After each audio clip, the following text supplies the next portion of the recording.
En este punto, quiero remarcar algo en esta noticia. Así como en la ideología de género demostramos que toda conducta sexual, desde la castidad hasta la liberación total, hay un apartado moral inseparable, acá quiero demostrar que siempre que una religión, sea cual sea, en el ejercicio de su religiosidad, siempre tiene, quiérase o no, un cierto condicionamiento, entre comillas, económico.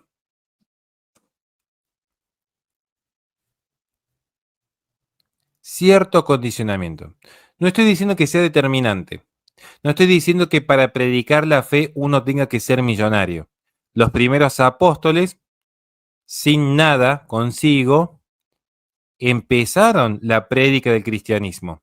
Pero que efectivamente hoy piense cada uno, no sé de los que están aquí, cuántos son católicos y cuántos son protestantes. Me gustaría saber, porque de esa manera vamos a observar un punto que yo quiero marcar, porque yo hablo de religión en términos muy amplios, eh, pero aún en el caso de, no solamente del católico, o sea, en toda religión,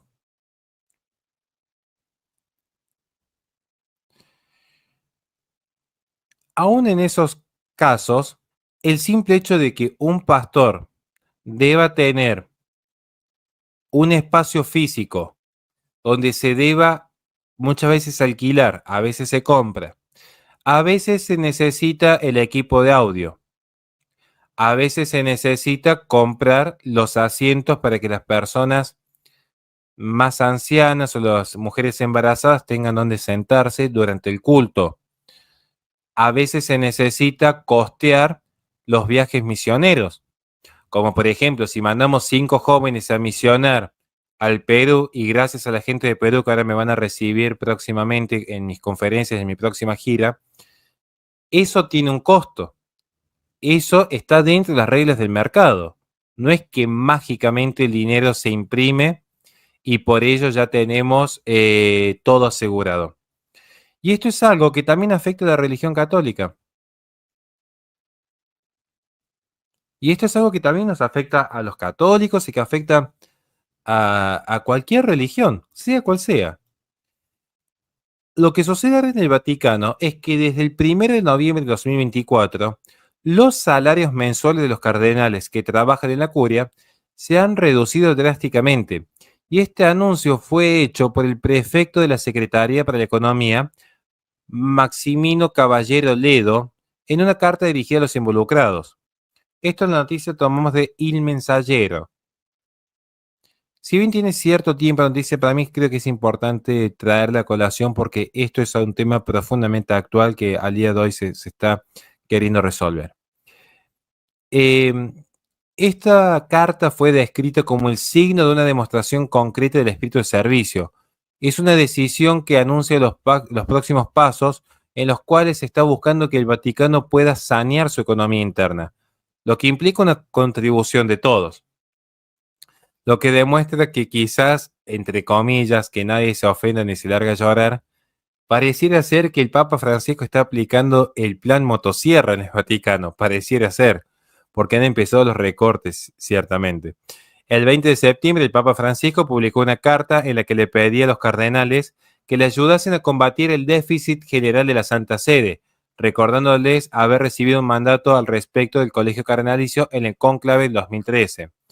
Para alcanzar el déficit cero, el Papa anunció que se pedirá a todos un esfuerzo suplementario, aunque no se precisó cuál sería dicho esfuerzo. Ya en el 2021 se había reducido la remuneración un 10% a todos los empleados de la curia, eh, que habían pasado de 5.000 euros promedio a 4.500 euros promedio, y ahora hay una reducción hacia 4.000 euros promedio. Yo no soy de Europa. Si alguien me dice en Europa, en Roma, cuánto es un sueldo promedio de un trabajador, ¿cuánto equivaldría a 4.000 euros? Acá en Argentina 4.000 euros se debe tener un sueldo promedio de cerca de 6 millones de pesos, más o menos, aproximadamente. Básicamente más de lo que gana un vicepresidente, para ponerlo en comparativa. Pero no sé cómo es el costo de vida que tiene un europeo promedio. Sinceramente, no lo conozco. Eh, pero sí es importante remarcar que esta medida se produce después, la última quita, que el 13 de febrero de 2024 decidiese suprimir la Santa Sede las tarifas gratuitas y preferentes de alojamiento concedidas a los cardenales y funcionarios de la Curia Romana en el Vaticano. Bueno, no sabía que tenían tarifas gratuitas y preferentes en los alojamientos, pero esto en principio pareciera ser que afectaba fuertemente las finanzas del Estado del Vaticano. Porque como dije, no se trata de la religión en sí, se trata de que es una realidad económica. Muchas veces a mí me han preguntado por qué yo favorezco más una economía descentralizada, lo cual no quiere decir que uno sea liberal.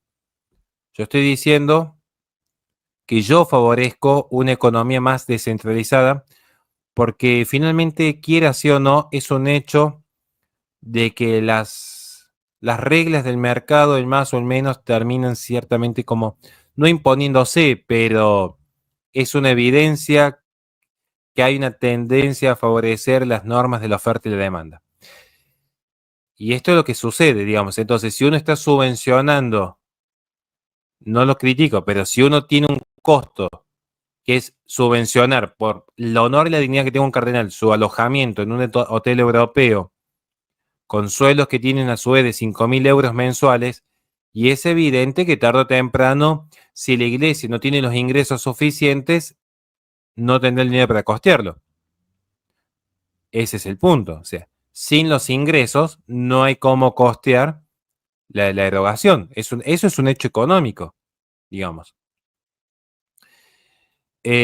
Ciertamente que hubo un contexto muy marcado por la crisis económica derivada del confinamiento de COVID-19. También hay que recordar que en ese sentido, desde el Vaticano, desde Roma, también se instó a seguir los lineamientos de la ONU respecto al confinamiento. Nosotros, digo nosotros los que somos por ahí un poco más radicales en nuestro pensamiento, nunca estuvimos a favor del confinamiento. De hecho, creo que fue de las pocas cosas coherentes que hice en mi vida, porque siendo profundamente antisocial, esperé que existiese el confinamiento para ese día salir a pasear todos los días con mi hija recién nacida. Eh, pero bueno, ese confinamiento que tuvo el favoritismo de prácticamente todas las naciones del mundo, prácticamente todas, generó un colapso económico que el Vaticano también lo sintió, porque Italia lo sintió, de hecho. Lo sintió Europa, lo sintió España, lo sintió Holanda, lo sintió Bélgica. Además de recortar el sueldo a los cardenales, los jefes de dicasterio recibieron un recorte del 8% y todos los clérigos religiosos que trabajan en la curia un 3%. Además de estos recortes, el Papa Francisco congeló temporalmente las primas de antigüedad de todos los empleados del Vaticano. Para llevar a cabo su reforma, el pontífice se apoya en la Secretaría para la Economía que fundó en 2014 con el objetivo de reequilibrar las finanzas del Vaticano. Actualmente se desconoce el verdadero estado de las cuentas vaticanas, ya que la Secretaría de Economía no publica un balance financiero del año 2022. Bueno, están un poquito atrasados con el balance financiero, pero hay que publicarlo porque es una cuestión de orden público.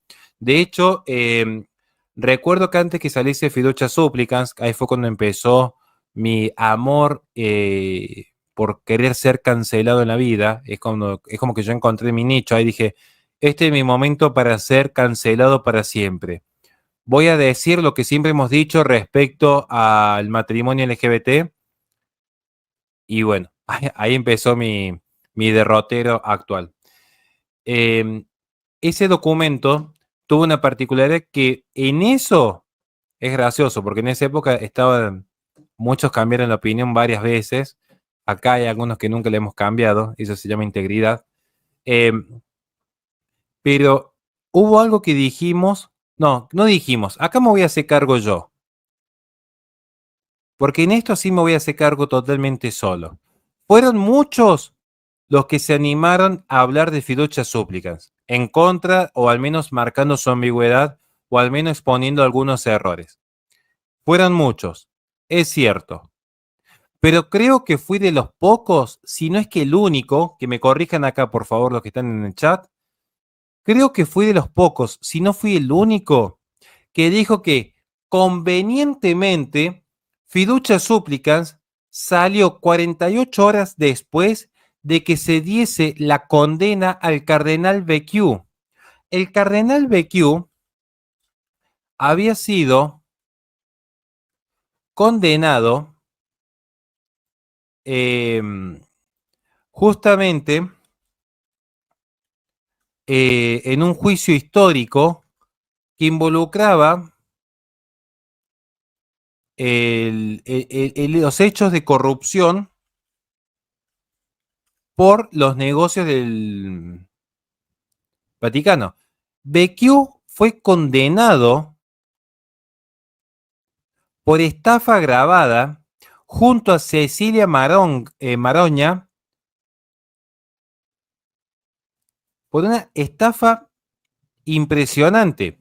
Y esta noticia, presten atención, el Tribunal del Vaticano condenó al cardenal Becciu, que era el ex asesor del Papa Francisco, condenado por estafa agravada a uno de los más cercanos que tenía el Papa Francisco. Y esta noticia sale al mundo, que es cuando se viraliza con la BBC, el 16 de diciembre del 2023. 16 de diciembre de 2023. Ahora bien, ¿saben cuándo salió Fiducia Supplicans? El 18 de diciembre de 2023. De hecho, si quieren, les puedo pasar ya mismo los links en el chat para que corroboren las fechas. Yo les dije, 48 horas. 48 horas después de que se condenaba a uno de los cardenales más importantes de la curia vaticana y más cercano al Papa Francisco, salía un documento que parecía escrito bastante rápido, no y por eso se dieron las ambigüedades, creo yo, esto es una presuposición. Allí tienen los links, porque después dicen que uno no cita las fuentes. Pero si quieren saber qué es un escándalo, el escándalo no fue Fiducia Supplicans, y yo creo que ese fue el error de muchos apologetas. Donde si yo hubiese sido un apologeta, por ejemplo, protestante, lo que menos me hubiese importado a mí era Fiducia Supplicans. Porque seamos sinceros, dentro del protestantismo también hay denominaciones que ya promueven estas ideologías. Pero acá había un caso escandaloso. Ahora, si alguien dice, vos no tenés que hablar de estos temas porque estás sembrando duda y malas actitudes contra la Iglesia Católica, eso sería decir que la Iglesia Católica no es católica, porque fue condenado fue condenado por el Estado del Vaticano. O sea, el propio Estado del Vaticano condenó a este cardenal. Y lo que nos corresponde como católicos es, primero, orar por todas las almas y segundo, justamente condenar lo que está mal. El propio Vaticano condenó al cardenal. Ahora, yo no puedo hablar de un juicio público, de una mega estafa, donde hubo muchas víctimas que perdieron todo su patrimonio. Una estafa contra el propio Vaticano. Ese es el punto. ¿Ustedes creen que estos déficits y este plan que se está promoviendo, este déficit que se busca paliar y este plan, llamémosle motosierra en el Vaticano, es por arte de magia? Porque simplemente ahora sí vamos a aceptar a la orden mendicante. Es porque efectivamente se estuvo generando durante años una filtración de dinero y de corrupción histórica. Y esto, insisto, que me corrijan aquí lo que están en el chat y paso a la siguiente noticia. Pero insisto,